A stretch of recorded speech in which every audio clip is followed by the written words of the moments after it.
Most cases that we take have multiple layers of insurance, and understanding how those insurance layers interact, whether it's umbrella, whether it's excess, whether it is one insurance policy covering two different vehicles, such as the tractor and the trailer, and which one is primary and which one is excess, is critically important. And it's critically important because obligations are owed not just from the insurance company to the insured, to the driver or to the trucking company, but they are owed from the primary layer of insurance coverage to the excess layer, to the umbrella layer. And so understanding that there are pressure points that can be made based upon demands made at certain policy limits is an area of practice that we have focused on within our firm. We have an entire coverage department within our firm, and all we do is represent the insured, and we sue insurance companies. So we never have a conflict because we never represent the insurance company, and we handle an awful lot of these layers. So it's very important to know. So for example,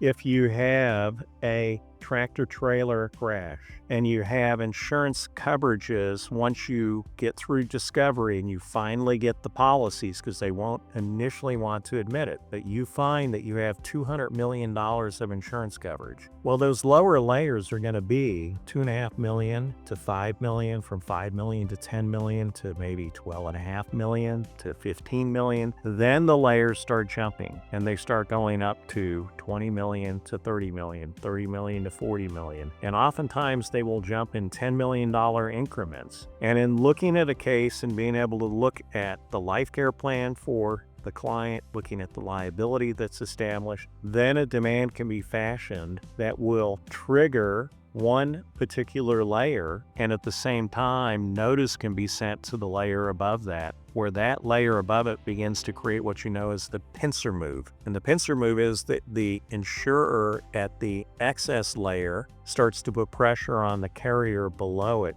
and by doing so they can make it so that the carrier below will have to pay open-ended recovery unless they settle. So that kind of knowledge is critical to know.